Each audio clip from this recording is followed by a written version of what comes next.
ಕರ್ನಾಟಕ ರಾಜ್ಯೋತ್ಸವ ಪ್ರಶಸ್ತಿ ಪುರಸ್ಕೃತ ಮಾರುತಿ ಜನಸೇವಾ ಟ್ರಸ್ಟ್ ಮಾರುತಿ ಯುವಕ ಮಂಡಲ ಮುಗುವಿರಪಟ್ಟಣ ಉಳ್ಳಾಲ ಕಳೆದ 39 ವರ್ಷಗಳಿಂದ ಸಾಮಾಜಿಕವಾಗಿ, ಧಾರ್ಮಿಕವಾಗಿ, ವೈದ್ಯಕೀಯವಾಗಿ ಹಲವಾರು ಸಾಮಾಜಿಕ ಸೇವೆ ಮಾಡಿದ ಸಂಸ್ಥೆ. ಸುಮಾರು 39 ವರ್ಷಗಳಿಂದ ಒಂದು 3 ಕೋಟಿ ಅಂದಾಜು ವೆಚ್ಚದ ಸಾಮಾಜಿಕ ಸೇವೆ ನಾವು ಸಮಾಜಕ್ಕೆ ನೀಡಿದ್ದೇವೆ. ಕಳೆದ ವರ್ಷ 40ನೇ ವರ್ಷದ ಮಾರುತಿ ಮಾಣಿಕ್ಯ ಮಹೋತ್ಸವ. ಇದು ಬಹಳ ಸಂಸ್ಥೆಗೆ ದೊಡ್ಡ ಮಟ್ಟದ ಗೌರವ ತಂದುಕೊಟ್ಟಂಥ ಕಾರ್ಯಕ್ರಮ. ಉದ್ಘಾಟನಾ ಕಾರ್ಯಕ್ರಮದಿಂದ ಸಾಧಾರಣವಾಗಿ ಸಮಾರೋಪ ಸಮಾರಂಭವರೆಗೆ ಸುಮಾರು 40 ಸಾಮಾಜಿಕ ಸೇವಾ ಕಾರ್ಯಕ್ರಮವನ್ನು ಮಾಡಿದ್ದೇವೆ. ಈ ಒಂದು ಕರ್ನಾಟಕ ರಾಜ್ಯೋತ್ಸವ ಪ್ರಶಸ್ತಿ ಬಂದ ನಂತರ ಈಗ ಒಂದು ಸಾಮಾಜಿಕ ಸೇವೆ ನಿರಂತರ ಇರಲಿ ಅಂತ ಈ ನಿಟ್ಟಿನಲ್ಲಿ ನಾವು ಉಳ್ಳಾಲದ ಕಡಲ ತೀರದಲ್ಲಿ ವನಮಹೋತ್ಸವ ಕಾರ್ಯಕ್ರಮ ಮತ್ತು ಸಸಿ ವಿತರಣಾ ಕಾರ್ಯಕ್ರಮವನ್ನು ಹಮ್ಮಿಕೊಂಡಿದ್ದೇವೆ. ಈ ಕಾರ್ಯಕ್ರಮದ ಮುಖ್ಯ ಅತಿಥಿಯಾಗಿ ಮಾಧವನವರ ವೇದಿಕೆ ಬರಬೇಕಾಗಿ ವಿನಂತಿ. ಹಾಗೆಯೇ ಯಶವಂತ್ ಪಿ ಉಳ್ಳಾಲ್ ಅಧ್ಯಕ್ಷರು ಮುಗುವಿರ ಸಂಘ ಸಂಸ್ಥೆಯ ಅಧ್ಯಕ್ಷರು ಬರಮಾಡಿಕೊಳ್ಳಬೇಕಾಗಿ ವಿನಂತಿ. ಹಾಗೆ ನಮ್ಮ ವೇದ ಚಾಮುಂಡೇಶ್ವರಿ ದೇವಸ್ಥಾನದ ವಸಂತ್ ಗುರ್ಜಾರ್ ಇವರು ಕೂಡ ವೇದಿಕೆ ಬಂದು ಉಪಸ್ಥಿತರಿರಬೇಕು. ಹಾಗೆಯೇ ಮುಗುವಿರ ಶಾಲಾ ಮುಖ್ಯೋಪಾಧ್ಯಾಯಿನಿ ಶಿಕ್ಷಕಿ ವನಜ ಉಳ್ಳಾಲ್ ಇವರು ಕೂಡ ಉಪಸ್ಥಿತರಿರಬೇಕು. ಮಾಧವ ಉಳ್ಳಾಲ್ ಅಂದರೆ ಎಲ್ರಿಗೂ ಚಿರಪರಿಚಿತ. ದಕ್ಷಿಣ ಕನ್ನಡ ಜಿಲ್ಲಾ ರಾಜ್ಯೋತ್ಸವ ಪ್ರಶಸ್ತಿ ಪುರಸ್ಕೃತರು. ಹಲವಾರು ವೃಕ್ಷಗಳ ನೆಟ್ಟು ನಮಗೆಲ್ಲ ಸ್ಫೂರ್ತಿಯಾಗಿದ್ದಾರೆ. ಶ್ರೀಯುತರಿಗೆ ಕೂಡ ಈ ಕಾರ್ಯಕ್ರಮದ ಪರವಾಗಿ ಸ್ವಾಗತ. ಸಂಸ್ಥೆಯ ಅಧ್ಯಕ್ಷರು ಹೂಗುಚ್ಛ ನೀಡುವ ಮುಖೇನ ಸ್ವಾಗತಿಸಬೇಕಾಗಿ ಹಾಗೂ ಯಶವಂತ್ ಪಿ ಅಮೀನ್ ಇವರು ಕೂಡ ಸಂಸ್ಥೆಯ ಪರವಾಗಿ ಸ್ವಾಗತ ಹಾಗೂ ಈ ಕಾರ್ಯಕ್ರಮದ ಪರವಾಗಿ ಸ್ವಾಗತ. ನಮ್ಮ ಸಂಸ್ಥೆಯ ಅಧ್ಯಕ್ಷರು ಏಕಕಾಲಕ್ಕಾಗಿ ಎಲ್ಲರಿಗೂ ಹೂಗುಚ್ಛ ನೀಡುವ ಮುಖೇನ ಸ್ವಾಗತಿಸಬೇಕಾಗಿ ವಸಂತ್ ಗುರ್ಜಾರ್ ಇವರು ಕೂಡ ಈ ಕಾರ್ಯಕ್ರಮದ ಪರವಾಗಿ ಹಾರ್ದಿಕ ಸ್ವಾಗತ. ಮುಗುವಿರ ಶಾಲಾ ಶಿಕ್ಷಕಿಯಾಗಿರುವ ವನಜ ಉಳ್ಳಾಲ್ ಇವರು ಕೂಡ ಈ ಕಾರ್ಯಕ್ರಮದ ಹಾರ್ದಿಕ ಸ್ವಾಗತ. ಈ ಕಾರ್ಯಕ್ರಮದ ಒಂದು ಉಪಯುಕ್ತ ಮಾಹಿತಿ ನಮ್ಮೆಲ್ಲರ ಸಮಾಜ ಸೇವಕರು ಮಾಧವ ಉಳ್ಳಾಲ್ ಒಂದೆರಡು ಮಾತನಾಡಬೇಕಾಗಿ ನಮ್ಮಲ್ಲಿ ಈ ಮೂಲಕ ವಿನಂತಿಸುತ್ತೇನೆ. ನನ್ನ ಆತ್ಮೀಯರು, ನನ್ನ ಪರಿಸರದ ಕೆಲಸಗಳಿಗೆ ಸದಾ ಪ್ರೋತ್ಸಾಹವನ್ನಿತ್ತು ಉಳ್ಳಾಲ ಮೊಗಲ್ ಸಂಘದ ಅಧ್ಯಕ್ಷರಾಗಿರ್ತಾರೆ ಯಶವಂತರವರೇ, ಮಾರುತಿ ಜನಸೇವಾ ಸಂಘದ ಅಧ್ಯಕ್ಷರು ಚರಣಣ್ಣ, ಕ್ಷೇತ್ರದ ಗುರ್ಕರ್ರೆ, ಶಾಲೆಯ ಅಧ್ಯಾಪಕರೇ, ಸಂಸ್ಥೆಯ ಎಲ್ಲ ಸದಸ್ಯರೇ ಮತ್ತು ಹಿತೈಷಿಗಳೇ, ವನ ಮಹೋತ್ಸವ ಅನ್ನುವಂಥದ್ದು ಇಡೀ ವಿಶ್ವದಲ್ಲಿ ಆಚರಣೆ ಮಾಡ್ತಾರೆ. ನಾವು ನಮ್ಮ ಮಣ್ಣಿನ ಸ್ಥಿತಿಗತಿಗೆ ಅನುಗುಣವಾಗಿ ನಮ್ಮ ಇಂದಿನ ಪರಿಸರವನ್ನು ಅಧ್ಯಯನ ಮಾಡಿಕೊಂಡು ಈ ಮಣ್ಣಿಗೆ ಯಾವ ಗಿಡಗಳು ಅಗತ್ಯ ಇದೆ, ಈ ಮಣ್ಣಲ್ಲಿ ಯಾವ ಗಿಡಗಳು ನೆಟ್ಟರೆ ಬೆಳೆಯುತ್ತದೆ ಅನ್ನುವಂಥದ್ದನ್ನ ಎಲ್ಲ ಅಧ್ಯಯನ ಮಾಡಿಕೊಂಡು ಜನಸೇವಾ ಸಂಘದ ಅಧ್ಯಕ್ಷರು ಅಥವಾ ಎಲ್ಲ ಸದಸ್ಯರು ಕೂಡ ಕಳೆದ 5-6 ವರ್ಷಗಳಿಂದ ಕಡಲ ತೀರವನ್ನು ಸಂರಕ್ಷಣೆ ಮಾಡುವ ದೃಷ್ಟಿಯಿಂದ ಕಡಲ ಕೊರೆತವನ್ನು ತಡೆಗಟ್ಟುವ ನಿಟ್ಟಿನಿಂದ ಸಾವಿರಾರು ಕೋಟಿ ರೂಪಾಯಿ ಕಲ್ಲನ್ನು ಹಾಕುವುದು ಅದು ಬೇರೆ ವಿಷಯ.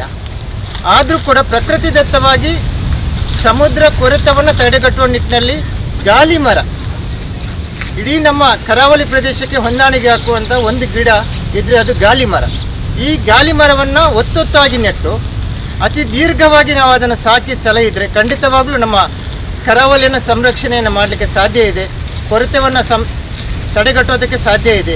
ಆ ನಿಟ್ಟಿನಲ್ಲಿ ಸಂಘದ ಸದಸ್ಯರು ಬರೇ ಒಂದು ದಿನದ ಕಾರ್ಯ ಅಲ್ಲ, ನಿತ್ಯ ನಿರಂತರವಾಗಿ ನೆಟ್ಟು ಹಲವಾರು ವರ್ಷಗಳ ಕಾಲ ನೀರನ್ನು ಹಾಕುವ ಮೂಲಕ ಆ ಗಿಡಗಳಿಗೆ ಒಂದು ಗೌರವವನ್ನು ಕೊಡೋ ಜೊತೆಗೆ ಪ್ರಕೃತಿಗೆ ಅರ್ಪಣೆಯನ್ನು ಮಾಡಿದ್ದಾರೆ. ಈ ಮಹತ್ ಕಾರ್ಯಕ್ಕಾಗಿ ನಾನು ಅವರನ್ನು ಅಭಿನಂದಿಸ್ತೇನೆ. ಮಾತ್ರ ಅಲ್ಲ, ಮುಂದಿನ ದಿನದಲ್ಲಿ ಬರೀ ನಾವು 500-1000 ಗಿಡಗಳನ್ನು ನೆಡದೆ ಸಾವಿರಾರು ಗಿಡಗಳನ್ನು ನಮ್ಮ ಕರಾವಳಿ ಪ್ರದೇಶದಲ್ಲಿ ನೆಡುವ ಮೂಲಕ ಇಡೀ ಜಗತ್ತಿಗೊಂದು ಸಂದೇಶವನ್ನು ಕೊಡಬೇಕಂತೇಳಿ ನಾನು ಹೇಳ್ತಾ ಸಂಘದ ಈ ಕಾರ್ಯಕ್ಕೆ ಅಭಿನಂದನೆಯನ್ನು ಹೇಳ್ತಾ, ನಿತ್ಯ ನಿರಂತರವಾಗಿ ಕಳೆದ 40 ವರ್ಷದ ಕಾರ್ಯಕ್ರಮವನ್ನು ನಾವು ನೋಡಿ ಆನಂದಿಸಿದ್ದೇವೆ. ಹಲವಾರು ಕೋಟಿ ರೂಪಾಯಿಗಳ ಸಮಾಜ ಸೇವೆಯನ್ನು ಮಾಡ್ತಾ ಈ ಒಂದು ಸಂಸ್ಥೆ ಉಳ್ಳಾಲದಲ್ಲಿ ನೆಲೆಗಟ್ಟನ್ನು ಕಂಡುಕೊಂಡಿದ್ದರೂ ಕೂಡ ಇಡೀ ನಮ್ಮ ಭಾರತದಲ್ಲಿ ಸಂಚಲನವನ್ನು ಸೃಷ್ಟಿಸಿದಂಥ ಒಂದು ತಂಡ. ಕಳೆದ ಸಮಾರೋಪ ಒಂದು ಕಾರ್ಯಕ್ರಮವನ್ನು ನೋಡಿದರೆ ನಮಗೆ ಅದರ ಬಗ್ಗೆ ಅರಿವಾಗತ್ತೆ. ಈ ಒಂದು ಸಂಸ್ಥೆಯ ಕಾರ್ಯ ಹೇಗೆ, ಏನು, ಮತ್ತು ಜನರನ್ನು ತಲುಪುವ ನಿಟ್ಟಿನಲ್ಲಿ, ಶೋಷಿತರನ್ನು ತಲುಪುವ ನಿಟ್ಟಿನಲ್ಲಿ ನಾವು ಮಾಡಿದ ಕಾರ್ಯವನ್ನು ಇಡೀ ಭಾರತ ನೋಡಿದೆ. ಮಾತ್ರ ಅಲ್ಲ, ಉಳ್ಳಾಲದ ಜನತೆ ನಿಮ್ಮನ್ನು ಹರಸಿದ್ದಾರೆ ಕೂಡ. ನಾನು ಕೂಡ ಈ ಸಂದರ್ಭದಲ್ಲಿ ನಿಮಗೆ ಹಾರೈಕೆಯನ್ನು ಬಯಸ್ತಾ ಈ ಒಂದು ಕಾರ್ಯಕ್ಕೆ ಶುಭವಾಗಲಿ. ಜಯವಾಗಲಿ. ಕಾರ್ಯಕ್ರಮಕ್ಕೆ ಆಗಮಿಸಿರುವ ನಮ್ಮದು ದಕ್ಷಿಣ ಕನ್ನಡ ಜಿಲ್ಲಾ ರಾಜ್ಯೋತ್ಸವ ಪ್ರಶಸ್ತಿ ಪುರಸ್ಕೃತ ಶಿವಾಜಿ ಯುವ ರಕ್ಷಕ ಯುವಕ ಮಂಡಲದ ಅಧ್ಯಕ್ಷರು ಆಗಮಿಸಿದ್ದಾರೆ. ಈ ಕಾರ್ಯಕ್ರಮವಾಗಿ ಹಾರ್ದಿಕವಾದ ಸ್ವಾಗತ. ಉಳ್ಳಾಲ ಮೊಗವೀರ ಸಂಘದ ಅಧ್ಯಕ್ಷರು ಯಶವಂತ್ ಪಿ ಅಮೀನ್ ನಮ್ಮ ವನಮಹೋತ್ಸವ ಮತ್ತು ನಮ್ಮ ಸಾಮಾಜಿಕ ಸೇವೆ ಬಗ್ಗೆ ಮಾತನಾಡಿದ್ದಾರೆ. ಮಾರುತಿ ಜನಸೇವಾ ಸಂಘದ ಹಲವಾರು ವಿಭಿನ್ನ ಕಾರ್ಯಕ್ರಮಗಳನ್ನು ಈಗಾಗಲೇ ತನ್ನ 40 ವರ್ಷಗಳ ಕಾರ್ಯಕ್ರಮದ ಅಭಿಯಾನದೊಟ್ಟಿಗೆ ಸೇರಿಸಿಕೊಂಡು ಕಳೆದ ಬಾರಿ ಬಹುಶಃ ಭಾರತ ಪ್ರೌಢಶಾಲೆಯಲ್ಲಿ ಈ ವನಮಹೋತ್ಸವವನ್ನು ವಿದ್ಯಾರ್ಥಿಗಳ ಜೊತೆಗೂಡಿಕೊಂಡು ಕಾರ್ಯಕ್ರಮವನ್ನು ಹಮ್ಮಿಕೊಂಡಿದೆ. ಒಂದು ವಿಶೇಷ ಮತ್ತು ವಿಶಿಷ್ಟ ಕಾರ್ಯಕ್ರಮದಲ್ಲಿ ಉಪಸ್ಥಿತರಿರುವಂಥ ಈ ಒಂದು ಕಾರ್ಯಕ್ರಮದ ಮೇರು ವ್ಯಕ್ತಿ ಶ್ರೀಯುತ ಮಾಧವಣ್ಣರೇ, ವ್ಯಾಘ್ರ ಚಾಮುಂಡೇಶ್ವರಿ ಕ್ಷೇತ್ರದ ಹುರಿಕಾರರಾದ ಶ್ರೀಯುತ ವಸಂತ ಅಮೀನ್ರೇ, ಈ ಜನಸೇವಾ ಸಂಘದ ಅಧ್ಯಕ್ಷರಾದಂಥ ಶ್ರೀಯುತ ಚರಣ್ ರಾಜ್ರೇ, ಮೊಗವೀರ ಶಾಲೆಯ ಶಿಕ್ಷಕಿಯಾದಂಥ ಶ್ರೀಮತಿ ವನಜ ಟೀಚರ್ರೇ, ಶಿವಾಜಿ ಜೀವರಕ್ಷಕ ತಂಡದ ಅಧ್ಯಕ್ಷರಾದಂಥ ಶ್ರೀಯುತ ಕಿರಣ್ ಪುತ್ರನ್ರೇ, ಈ ಕಾರ್ಯಕ್ರಮದಲ್ಲಿ ನಮ್ಮ ಜೊತೆಗಿರುವಂಥ ಸಂಘದ ಸದಸ್ಯರು, ಕಾರ್ಯದರ್ಶಿಯಾದ ಶ್ರೀಯುತ ಕಪಿಲ್ರವರೇ, ಸೇರಿರ್ತಕ್ಕಂಥ ಸಂಘದ ಸದಸ್ಯರೇ, ವಿದ್ಯಾರ್ಥಿಗಳೇ, ಮಾಧ್ಯಮದ ಮಿತ್ರರೇ. ಬಹುಶಃ ಈ ಹಿಂದೆ ಶಾಲೆಗಳಲ್ಲಿ ವನಮಹೋತ್ಸವವನ್ನು ಆಚರಣೆ ಮಾಡುವಂಥದ್ದು ಕಾರ್ಯಕ್ರಮ ಸರ್ಕಾರ ಹಾಕಿಕೊಂಡಿತ್ತು. ಇದು ನಮ್ಮ ಕಾಲಘಟ್ಟದಲ್ಲಿ ಆದದ್ದು. ಬಹುಶಃ ನಾವೆಲ್ಲರೂ ವನಮಹೋತ್ಸವದಲ್ಲಿ ಆಚರಣೆ ಮಾಡಿದವರು ಶಾಲೆಗಳಲ್ಲಿ. ತದನಂತರ ದಿನಗಳಲ್ಲಿ ಅನಿವಾರ್ಯತೆ, ಅವಶ್ಯಕತೆ ವನಮಹೋತ್ಸವ ವನವನ್ನು ಬೆಳೆಸುವುದರ ಮುಖಾಂತರ ಪ್ರಕೃತಿಯಲ್ಲಿ ಆಗುವಂಥ ಅಲ್ಲೋಲ ಕಲ್ಲೋಲವನ್ನು ತಪ್ಪಿಸಬೇಕು. ಆ ಮುಖಾಂತರವಾಗಿ ಕಾಲಕಾಲಕ್ಕೆ ಮಳೆ ಬೆಲೆ ಆಗಬೇಕನ್ನುವ ಕಾರಣಕ್ಕಾಗಿ ಈ ವನಮಹೋತ್ಸವಕ್ಕೆ ಆಯಾಯ ಕಾಲದಲ್ಲಿ ಬಂದಂಥ ಸರ್ಕಾರಗಳು ಆದ್ಯತೆಗಳನ್ನು ಕೊಡ್ತಾ ಬರ್ತಿವೆ. ಅದಕ್ಕಿಂತಲೂ ಹೆಚ್ಚಾಗಿ ಜನಸಾಮಾನ್ಯರು ಇದನ್ನು ಸಂಘ ಸಂಸ್ಥೆಗಳ ಮುಖಾಂತರ ಮಾಡುತ್ತಾ ಬಂದದ್ದರಿಂದಾಗಿ ಈಗ ಸ್ವಲ್ಪ ಒಂದು ಫಲವತ್ತತೆಯನ್ನು ಕಾಣ್ತಿದ್ದೇವೆ. ನಾನು ನಮ್ಮ ಮಾರುತಿ ಜನಸೇವಾ ಸಂಘದ ಬಗ್ಗೆ ಹೇಳಬೇಕಿದ್ರೆ, ಒಂದು ಕಾರ್ಯಕ್ರಮವನ್ನು ಅಚ್ಚುಕಟ್ಟಾಗಿ, ಪ್ರಾಮಾಣಿಕವಾಗಿ ಮತ್ತು ಜನರಿಗೆ ದಿಕ್ಸೂಚಿಯಾಗಿ ಮಾಡುವ ಮುಖಾಂತರ ಈ ಭಾಗದಲ್ಲಿ ಇನ್ನೊಬ್ಬರು ಅನುಕರಣೆ ಮಾಡುವ ರೀತಿಯಲ್ಲಿ ಅದನ್ನು ಸಮಾಜಕ್ಕೆ ಬಿಂಬಿಸುವ ಮುಖಾಂತರ ಈ ಪರಿಸರದಲ್ಲಿ ಒಟ್ಟು ದಕ್ಷಿಣ ಕನ್ನಡ ಜಿಲ್ಲೆಯಲ್ಲಿ ಈ ಒಂದು ಸಂಸ್ಥೆ ತನ್ನ ದಾಪುಗಾಲನ್ನು ಇಟ್ಟಿದೆ. ಸಾಮಾನ್ಯ ಜನರು ಆಲೋಚನೆ ಮಾಡುವಾಗ ಹೇಳ್ತಾರೆ, ಏನಿದು ಸಸಿ ನೆಡುವುದು. ಸಸಿ ನೆಡುವುದಂದರೆ ಅದು ಸುಲಭದ ಕೆಲಸ ಅಲ್ಲ. ಬಹುಶಃ ನಮ್ಮ ಹಿಂಭಾಗದಲ್ಲಿರುವಂಥ ಒಂದು ಗಾಳಿ ಮರಗಳ ಒಂದು ತೋಟನೇ ನಿರ್ಮಾಣ ಆಗಿದೆ. ಈ ಹಿಂದೆ ಈ ಬೀಚ್ಗಳಲ್ಲಿ ಅಲ್ಲಿಂದ ಸಾಧಾರಣ ಎಷ್ಟೋ ಕಿಲೋಮೀಟರ್ವರೆಗೆ ಬೀಚ್ಗಳಲ್ಲಿ ಈ ಗಾಳಿ ಮರಗಳಿದ್ದವು. ಸಾಮಾನ್ಯವಾಗಿ ಕಡಲ ಕೊರತೆ ಆಗುವಾಗ ಡೆವಲಪ್ಮೆಂಟ್, ಬೇರೆ ಬೇರೆ ಡೆವಲಪ್ಮೆಂಟ್ ಆದಾಗ ಅದನ್ನು ಕರೆದಿದ್ದಾರೆ, ಅದು ಹೋಗಿದೆ. ಆದರೆ ಆ ಸಂದರ್ಭದಲ್ಲೂ ಕೂಡ ಅದನ್ನು ಮರೆಮಾಚುವ ರೀತಿಯಲ್ಲಿ ಈಗ ಈ ಭಾಗದಲ್ಲಿ ಕರಾವಳಿಯಲ್ಲಿ ಈ ಗಾಳಿ ಮರಗಳನ್ನು ನೆಡುವ ಮುಖಾಂತರ 4 ವರ್ಷಗಳ ಹಿಂದೆ ಈ ಒಂದು ಕಾರ್ಯಕರ್ತರು ಮಾಡಿದ್ದರಿಂದಾಗಿ ಇವತ್ತೊಂದು ತೋಟದ ರೀತಿಯಲ್ಲಿ ಅದು ಹೆಮ್ಮರಗಳಾಗಿ ಬೆಳೆದು ನಿಂತಿರುವಂಥದ್ದು ನಾವು ಕಾಣ್ಬೋದು. ಈ ರೀತಿಯ ಸಣ್ಣ ಸಣ್ಣ ಪ್ರಯತ್ನಗಳಾಗಿರ್ಬೋದು. ಈ ಸಣ್ಣ ಸಣ್ಣ ಪ್ರಯತ್ನಗಳೇ ರಾಷ್ಟ್ರಕ್ಕೆ ಒಂದು ಮೆರುಗನ್ನು ನೀಡುವಂಥದ್ದು. ರಾಷ್ಟ್ರಕ್ಕೆ ಬೇಕಾಗುವಂಥ ಪ್ರಕೃತಿಯಲ್ಲಿ ಕೊಡಬೇಕಾದಂಥ ಏನು ಸವಲತ್ತಿದೆ ಅದನ್ನು ಪಡ್ಕೊಳ್ಬೇಕಾದ್ರೆ ಇಂಥ ಕಾರ್ಯಗಳು ಸಣ್ಣ ಕಾರ್ಯಗಳಾಗಬೇಕು. ಸಣ್ಣ ಕಾರ್ಯದಿಂದಲೇ ದೊಡ್ಡ ನಮಗೆ ಆವಿಷ್ಕಾರಗಳು ಸಿಗುವಂಥದ್ದು. ಹಾಗಾಗಿ ಈ ಸಂಸ್ಥೆ ಉತ್ತಮವಾದ ಕೆಲಸವನ್ನು ಈ ಭಾಗದಲ್ಲಿ ಚೆನ್ನಾಗಿ ಮಾಡ್ತಾ ಬರ್ತಿದೆ. ಇಂಥ ಕಾರ್ಯಕ್ರಮಕ್ಕೆ ನಾವೆಲ್ಲರೂ ಅವರಿಗೆ ಸಹಕಾರವನ್ನು ನೀಡಬೇಕು. ಜೊತೆಗೆ ಇಂಥ ಕಾರ್ಯಕ್ಕೆ ನಮಗೆ ಶ್ಲಾಘನೆಯನ್ನು ಮಾಡಬೇಕು. ಬಹುಶಃ ಅದು ನಾನು ಯಾವಾಗಲೂ ಹೇಳುವಾಗೆ ಒಂದು ರಾಜ್ಯ ಮಟ್ಟದ ಪ್ರಶಸ್ತಿಯನ್ನು ಸಿಗಬೇಕಿದ್ರೆ ಸಾಮಾನ್ಯವಾಗಿ ಎಲ್ಲರಿಗೂ ಕೊಡೋದಿಲ್ಲ.